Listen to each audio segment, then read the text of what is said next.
Welcome to the MTD Podcast. I'm Giovanni Albanese, hosting today's show, a passionate engineer and a very proud member of the MTD team. It's a privilege to be back at the UK headquarters of DMG MORI, based in Coventry, a £1 billion global organisation and world-leading supplier of machine tools, automation and technology. Together we have embarked on a podcast journey looking at all aspects of the UK business and finding out what makes it so successful. And today we will be covering, in my opinion, the most important part of any business, sales. I'm joined by three special guests. Firstly, Steve Finn, an industry leader, ambassador for engineering and managing director of DMG MORI. Steve, thanks for having us back today and great to see you again. Hi, Gio. Yeah, thank you very much. And really looking forward to this one because there's a lot to talk about. Thanks, Steve. And we also have the pleasure to be joined by John Henderson, the UK sales director for DMG MORI, an industry expert with a background in machine tools for over 20 years. John's role covers all aspects of sales, sales realisation, sales management, project management and customer care and support. Welcome, John. Thank you, Gio. Pleasure to be here. That was a very grand introduction, thank you. I try my best, John. And finally, we also have the pleasure to be joined by MTD's very own Mark Deadman. Mark started his publishing career in 1993 and has been involved with the manufacturing industry since 1994, working with some of the top publications ever since. In 2014, Mark became a proud director of MTDCNC. Hello, my friend. How are you doing? Yeah, it's nice to be back at DMG MORI UK. I'm loving these podcasts. It's brilliant. We're all getting a great insight into DMG MORI and especially for our listeners. John, before we get into this podcast, can you tell our listeners a little bit about you, why you got into engineering and your journey in engineering? Yeah, my journey is a pretty traditional one. I did an engineering apprenticeship, seems an awful long time ago now, based on the shop floor. Eventually transitioned into consumable tooling, sales, super abrasives, and then into machine tools, so about 25 years ago. And then about 16 years ago, I got a call from a guy called Mr. Finn, who was very persistent at the time, and the rest is history. Sort of transitioned through what was MORI Seiki, through to DMG MORI, regional sales manager, and then through to director level. About three and a half years ago now, something like that. Great story, and what a brilliant industry. John, we've spent a lot of time together over the years at events, some of your factories like Fronton, for instance, but when the customer comes to you with, they say, I'm looking for a solution, you've got 155 machine tools, and I think it's in 5 sectors. Where does the interaction actually start for the customer? Well, that's through the sales function. So you're right. There is an enormous product range, and then you've got the automation solution on top of that, the digital products, the digitalisation. This is all highly technical stuff. So we spend a lot of time with our sales guys in terms of their technical development and training to communicate that effectively to our customer base and obviously prospective customers as well. So when you look at it, yes, it's daunting, but it basically breaks down into 5 or 6 segments, as you said, which is turning, milling, which is very traditional, ultrasonic, laser tech, additive, and automation is the big thing at the moment, automation and digitisation. So as we go forward over the next 5 to 10 years, these product lines will become more and more important to UK manufacturing. And in regards to applications, John, I mean, the work out there is changing, it's evolving, the complexity of parts are changing. How do you, as a sales organisation, pick the correct product for that application? Well, we spend a lot of time with our sales guys in terms of understanding the customer requirement, also understanding who they're speaking to, because we have generational, large spread of generations within our customer base, from baby boomers right through to the new generation, Generation Z, I think it is, who have much more used to getting content and information. I'll give you a good example. My youngest 2 children are 16 and 18. They've never not had a mobile phone. They've never not had internet. So we as a sales team have to adapt to that and make sure that we are in tune with the information on our websites and our technical content so that they can communicate that effectively. Of course, then they've got to understand what the customer requirement is, and this is really the key point. Yes, we want to sell machines, but we have to sell the right machines for the right application. So we spend a lot of time with the customers understanding what their requirement is. I don't think they realise how lucky they are, Steve. Do you remember that when we used to be on the road, we used to get a map faxed to us? Oh, I didn't even have a fax. I had a bag full of 10p's, or they might have even been half a crowns in those days, where you used to stop at the telephone boxes and things like that. But John's 100% right. Customers have information at their fingertips. We do it through you guys, through not just through the podcast, but through the live shows and the videos we do with MTD. And that's what people want to see. That's what they want. They want very quick information. They want accurate information. And coming back to the fact that we have a very wide range, it is sometimes difficult to take that message across and bring everything into play. But the point here is that we work with the guys to develop them into working a process with the customers that has all the empathy for the customers, make sure that we understand what they want, how they want it. And for sure, we may put an alternative solution in, but generally it's actually working with the customers. So once they've got the information on the technical side, primarily from the website or from the electronic site, they want to talk a bit deeper about other things, and that's where we come into play. Steve, John, with COVID, the sales game has changed, in my opinion. So how have DMG MORI changed the way they're playing this new game? A lot more meetings on Teams. The old days of going out with brochures in the boot and all that kind of thing is long gone. I think customers are much more alive to people just knocking on doors as well. You can't do that anymore. So we develop relationships a lot better in terms of technical contents and understanding trying to understand where a company wants to achieve, what they want to achieve. I think in addition to that, we mentioned younger generation before.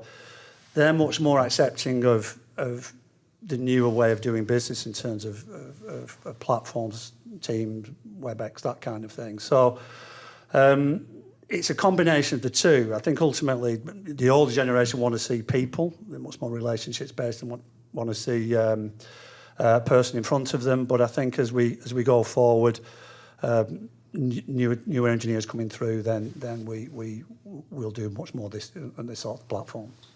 That's quite interesting, John, because when I look at a lot of sales forces and some of the other machine tool companies around the UK and worldwide, one thing that Steve mentioned to me a while back is that rather than having more salespeople, you've got younger guys coming in, shadowing some of the older sales guys, which really gives you an opportunity to future-proof your business through the sales process. Yeah, you mentioned the depth of the product range and the technical elements that go with that. So we're very much of the opinion that we want to develop our own talent, bring them through. So we currently run with 8 sales guys.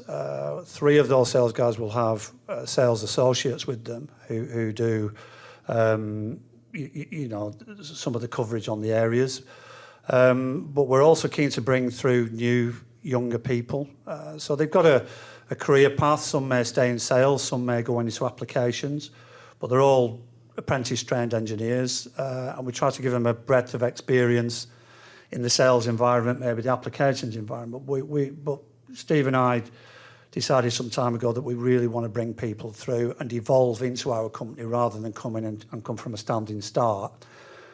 We found in the past that that's quite difficult to do because, as you said, that there is 155 products to get your head around and the supporting technical elements that go with that. I mean, it's still such a very technical product, and albeit, I'm assuming that a lot of the due diligence and the initial sales is now done on Teams. You still need that kind of human intervention and face-to-face meetings as well, John. Is that still the case? That's still a big part of what we do.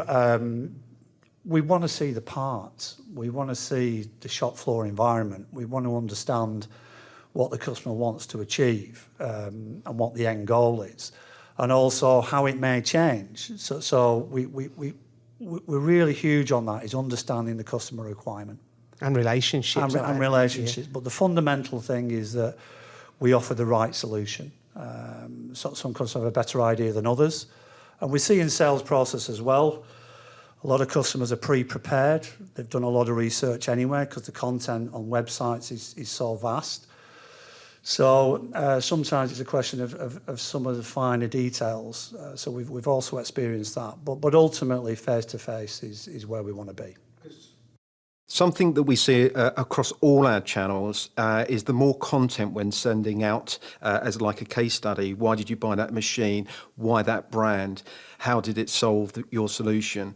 I think that's where Steve earlier was talking about MTD does play a big part, because I think, you know, we're talking engineer to a certain extent. And I've bought this because it really solved my solution. I wanted to future-proof my business, for example.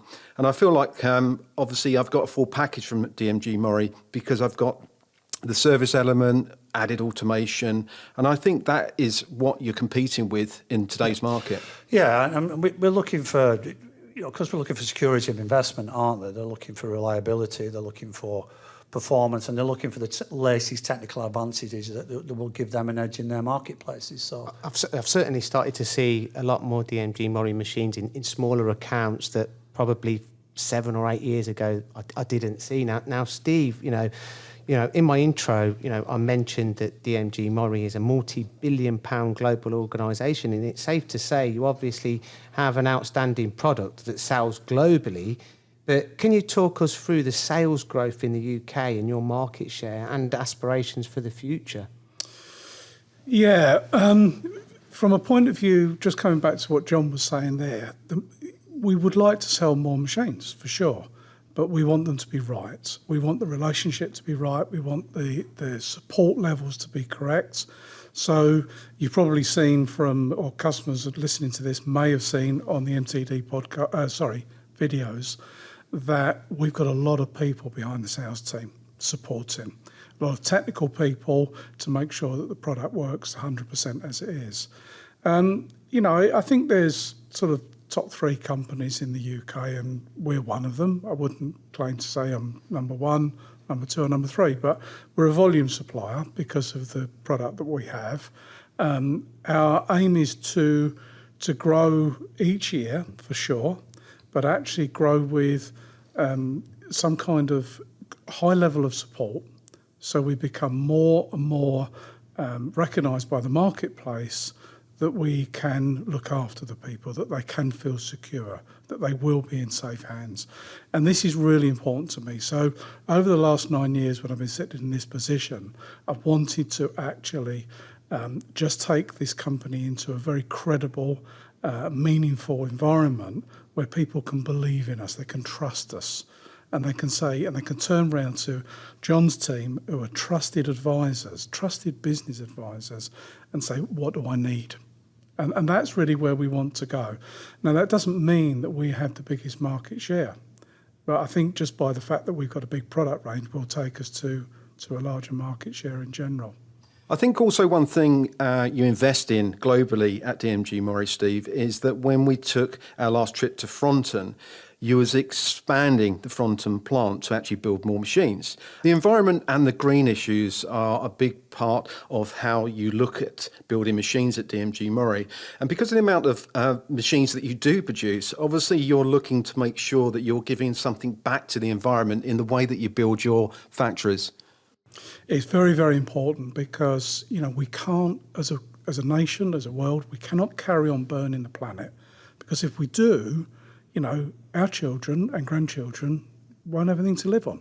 You know, the place will just literally be burnt up. So we have to do something now.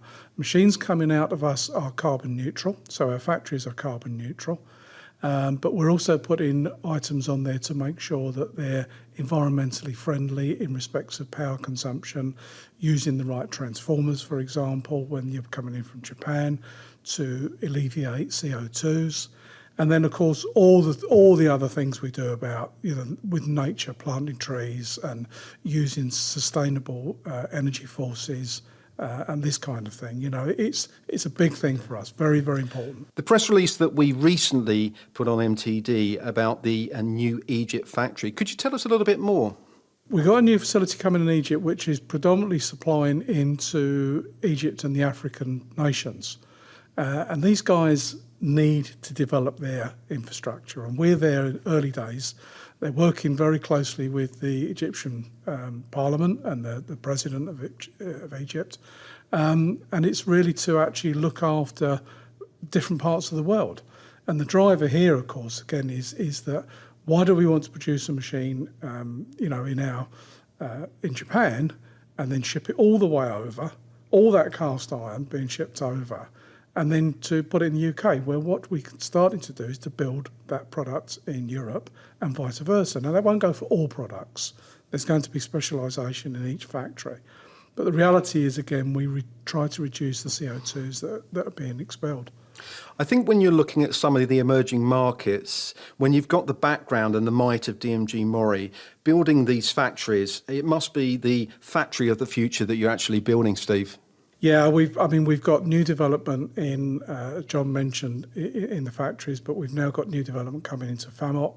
There will be more development coming into Graziano, into Italy. That was announced this week within the group. So they are factories of the future for sure, and they're really nice factories. When having this kind of infrastructure behind you guys and the people, not just in the UK but globally, John especially, you're selling a premium product, and with that comes high expectations from your clients.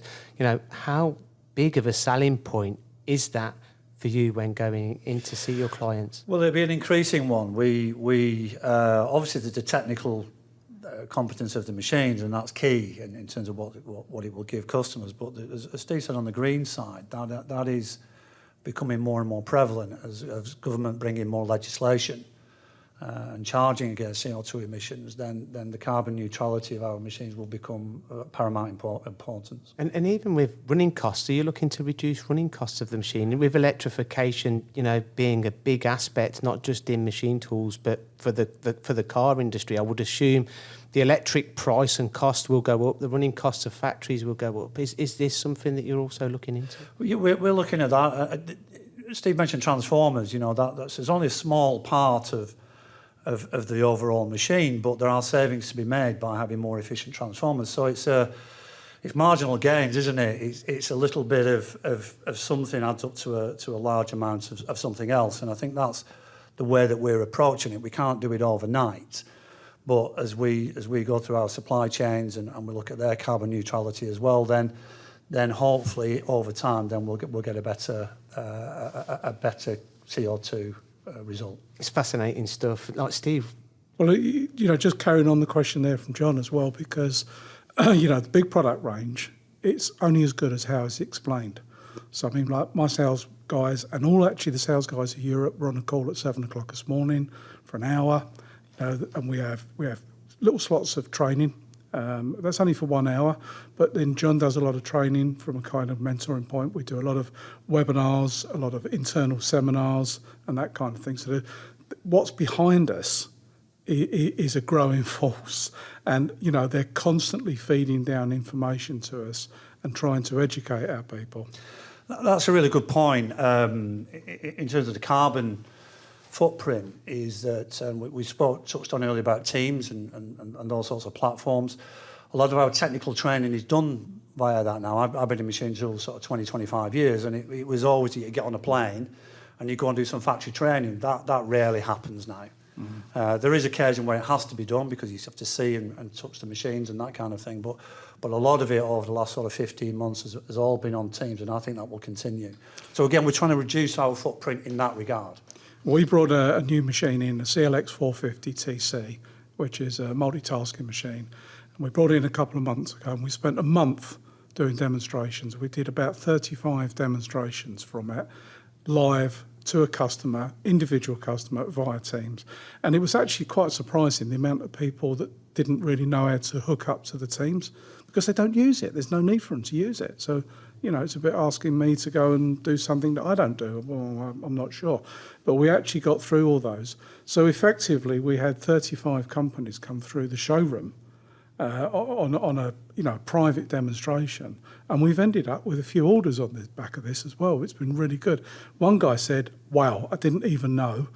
Boom, straight down with the monies. So is this also saving you time and money as an organisation? Efficiency is much better. and the customer. Yeah. You know, and of course, if you extend the green discussion as well, that's 35 customers that haven't travelled into our showroom, which is, it's a bit of a double-edged sword, but nevertheless, that they'll come if they really need to come. So that's it's initial sales, isn't it? It's due diligence and just diligence, kind of, yeah. So it's technically 35 people through our showroom. John, in my experience of being in the industry, when you look at machine tools, you know, it's not that difficult to make a good machine tool, but what drives it is the software. Now, you guys have actually been pushing digitalisation for many, many years. Do you think that that's a selling point for you guys at DMG MORI? Yeah, absolutely. I think there are 5 segments really on the digitisation that we concentrate on, which is planning, preparation, production, monitoring and services. So if you think about all those individual items in terms of production planning, the actual preparation of that, the production, and then obviously the after-sales service as well. These are the 5 key areas. And then it's how we get all that to speak to each other. So some may have elements of digitisation. What we try to do is bring it all together. So like Messenger, that kind of thing, are all fundamental parts of our offering on the machine tools. I suppose in a way, with some of the products you've got in that portfolio, you know, I think I was listening to the last podcast, Gio, and you're talking about the life cycle products, and you had one engineer fixed 4 different machines or 4 different locations from his desk. Yeah. I mean, amazing. Well, that again, you know, it's new, carbon neutral. So, but he's sitting there basically on a laptop, linked into the customer. And just to give you an idea here, because the customer did ring me last week and actually speak, and he was a bit confused about it. We aren't linked to the machine all the time. What happens is when the customer wants to talk to us, he links it. Now, it may be an application issue, it may be a machine issue, it may be wants to run the machine a particular way. Then he can link in with us. We create the link, it's a secure link, we do whatever's necessary, then we break the link again. But this guy actually sat in his home in Huddersfield and he fixed the machine. If I remember rightly, it was Devon, Chelmsford, Newcastle and Aberdeen, all in one day. Fantastic. It's an amazing story. Because really, when you think about it, the amount of machines that you've got out in the field in the UK and Ireland, obviously your service team, Steve, that's one thing you've worked on as being a managing director for the last 7 or 8 years. And I think that's really, really key because you're only good as your weakest link. You might have the best machine tool, the best software, but if it's not running, it's not earning you money, is it? Yeah, that's correct. And this is why I wanted to do these podcasts. I want to be very open and transparent to the public to say, this is how we run our business. You know, a lot of people think, oh, it's a salesman coming. Actually, it's not a salesman. He's a business advisor. And actually, if the customer's listening, hear, you know, John's guys say, this is the situation, the machine's going to be sold, or the price is going up, believe them. There's no sharp practice here. They're telling them as it is. And, of course, the nice thing about it is all of those people behind. So we can only go into repeat business if these guys have got security from their side, so that the service and the apps and the life cycle people, the accounts, everybody is looking after the customer. And that's what we're driving at. So John's guys at the front telling them the great story, and then the back end, it's got to happen. It's got to happen. It's a great story, Stephen. John, I've got a question for you, really, and I want you to answer it for our listeners, really. I mean, I want to start getting into some of the technology that you're actually selling, some of the machine tools that you're actually selling up. DMG MORI, it's been a privilege and a pleasure to be doing these podcasts and learning about some of the evolution in the infrastructure and all the digitalisation. But how do you break down the barriers to entry with some of this new technology that you offer? It's really having that sensible discussion at the front end with the customer and understanding where their competence levels are as much as anything, and trying to understand how we can best fit their requirements. So we have technology cycles which make programming easier for whether it be gear skiving or anti-vibration platforms, that kind of thing. So, but it's really understanding what the application is and having that discussion at the front end with the sales guys and the customer. Then we can start to build specifications, understand the application, and then offer a solution. So it's really is no more complicated or difficult than that. But there is a skill set in terms of communication and listening skills as to what the customer's actually saying to you versus what he thinks he's saying to you. So when you're talking to your sales guys, is it as important now where the customers actually say, I've got this part, what can you offer me? Or is it more from the point of view, we can find a better solution than how you're doing it now?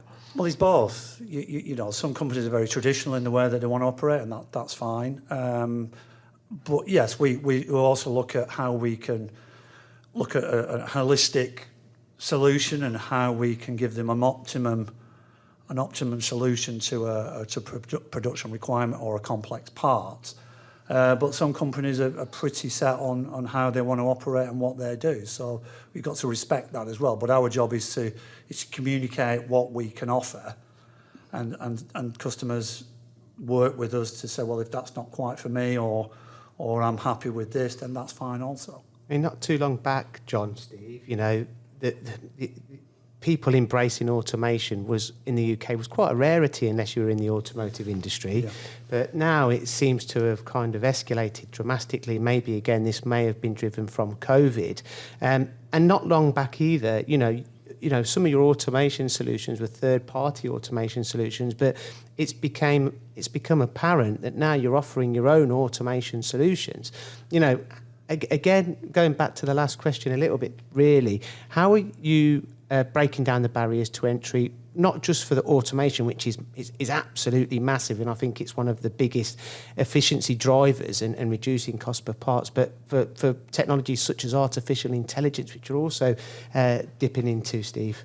Yeah, I think just going back onto the automation's been made a lot more simple to run. So you can definitely do low volume, high variety type applications. And previously, you know, we go back just a few years and it used to be just associated with high volume sort of runs. So now you can do low volume. So you've got things like what we call the PH150, which is a pallet system that can be put on the side of most of our machines in machining centres. We use Robo2Go, which can be put in the front of our lathes, turning machines. And these are very easy systems to operate with fixed cycles. So John mentioned about the CAN cycle. So you can utilise it from the control itself. And that's the benefit of using our software. It's all linked in together. There is no different, difficult handshakes to make with the different technologies. It's all one. But for sure, if somebody wants a piece of bespoke and they want to perhaps put some kind of robot in with some cleaning cell or something, we can do that as well. It's endless what we can do. The artificial intelligence is coming, and there are selections on the machines that help us with that. But it's not as if what we discussed earlier, where we've got a robot walking around and cleaning the place. It's not quite the same. It's very difficult. We currently run about 50 technology cycles. So again, it's understanding where these fit. You can't possibly explain them all at the front end. That would be a very long meeting, so that's why it's important that we discuss with the customer what the requirement may be. It sounds to me like it's a really exciting journey between you and your customers, especially with all this new technology that you've got to offer. Yeah, I think it is an exciting time, and I think for a young person coming into this industry now, it is an exciting time because the technology platforms that are on offer, the technical advances that are on offer. I did a bit of a presentation to our LCP guys just before Christmas. It seems a long time ago now, but so for these young people in front of me, it's an exciting time in our business, in our sector, in our industry. And that's a theme that we've been on, Steve, isn't it? I've been to a number of different academies where you've put kit in there because these guys need to come off that shop floor after 2 or 3 years of what their learning measures, let's say, and hit the floor running, I should say. But one other point, I know we're going to be having a separate podcast on your finance, but when you look at your new business sales over the last sort of couple of years, your finance package has been a bit of a game changer, isn't it? It's been huge. In excess of 50-60% of our business is now conducted through DMG MORI Finance, because what you've got to do is not only have you got to do what John said about listening and communicating, you've then got to put forward a compelling technical and commercial proposal. It's no good actually these days just saying, well, there's a machine, off you go, because you've put a machine in front of a customer at, let's say, £350,000. What have you done? You've just given him a £350,000 headache. So what you need to do is to break that down. So most people, you, I, the same. How much do we spend a month? Mary goes out and buys a new car. How much are we going to spend on that car each month? I'm not really interested in the headline price. I'm not really interested about how I'm going to pay it off. I want to know how much I'm paying each month. And of course, the customers can work like this. And more customers are doing this because it actually reduces their risk. It keeps their own cash flow. Cash flow today is really, really important. Keeping your cash, in the bank, in your pocket, wherever you keep it, is really, really important. You need that for a rainy day. And we've had a rainy 18 months, haven't we, or maybe more. Seems like longer, if I'm honest. Yeah. So the DMG MORI Finance is we won't go into too much detail because the next podcast, but it's our own book. And we only finance our own machines. And we finance in a very different way to how the traditional finance houses would work. And this is about supporting manufacturing. And if we support manufacturing in that way, we benefit, clearly, but so does the customer. Steve, I think it's fantastic. I've seen a lot of, I've been to see a lot of engineers that have took out this finance package. And again, going back to one of my previous questions, they're small engineering companies that in the past I wouldn't have imagined them having a brand new DMG MORI. And it's been an absolute game changer for them to have this new technology and be more competitive and ultimately make more money. Is this been the secret to getting more machines into these smaller companies? Yeah, I think it's a huge part of, as use that word again, huge part, but it's of what we've been doing over the last sort of two to 3 years. I think it also fits quite nicely into, we mentioned younger generation people before and how they buy things, and I think it fits quite neatly into that, subscription models. We've all seen the Netflix and the various bits and pieces, so they're much more in tune with that method of payment and how you buy things or procure things. And then very quickly we move them on if it runs out of its life cycle or the technology changes. And you see that with your iPhones or whatever phone you're using. You go to the next generation as your requirement changes. I mean, I've had the pleasure of being out with some of your sales guys, with customers, looking at why they've bought them, learned quite a lot myself. But, there's not much that you can't offer to any client with the portfolio, the platform, the digitalisation, the money that you must spend at DMG MORI for, the future products coming through. It must be, you must feel very comfortable as a sales organisation thinking, we'll find a solution for you. Yeah, always. I think we have a solution for almost any scenario, any customer. There are certain things, of course, where we think, well, it's just not for us, but not often.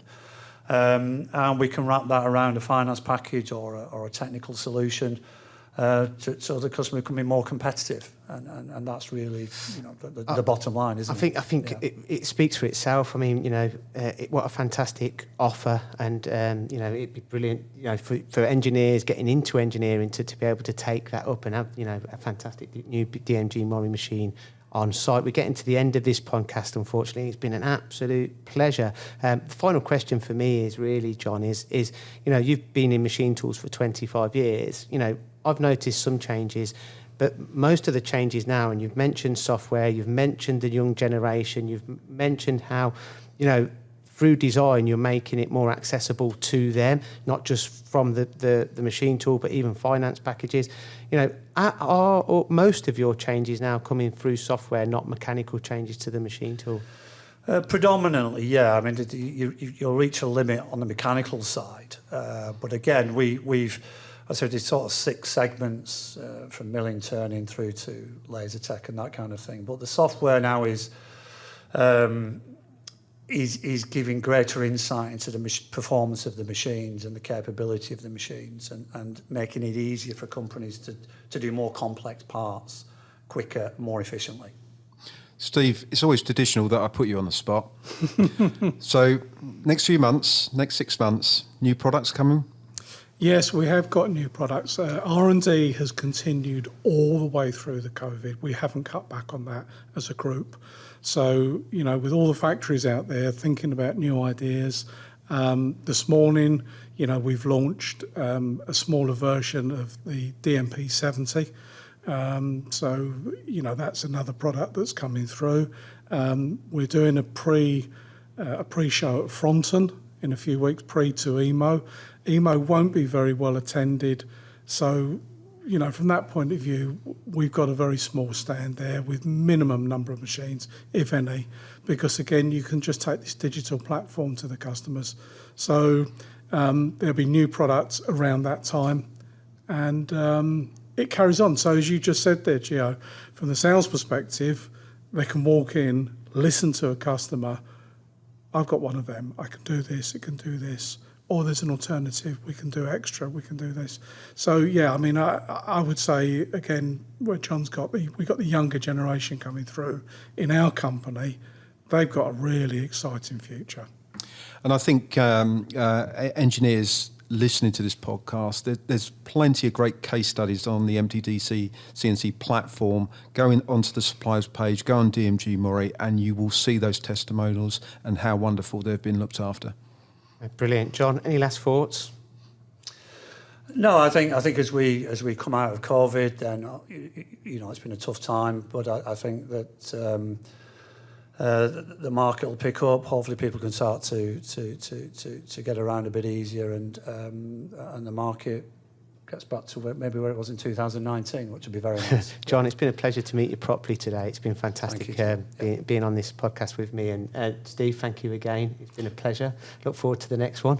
Yeah, thanks, Gio. I mean, this has been really interesting for me to have different members of staff sit with me and go through this podcast, which is just, open up our doors to the customers. This is part of the new way of working. And, maybe it's not for everyone to listen to, but actually the few people that we're listening to, I've had feedback already. It's been very, very positive. A few little jokes and laughs and things, but, actually we've done it as fairly natural. We're not sitting here with a big script. We've just talked about who we are, what we're doing. So we've got another one coming up with the finance, which we'll do, and look forward to seeing you guys again. I don't have to bring my wallet next time then? No wallet. No. Thanks, Steve. Well, until next time, the MTD podcast, we really hope that you have found this podcast insightful and informative, and I hope it's taught you what you're actually buying into when buying a DMG MORI. Until next week, the MTD Podcast.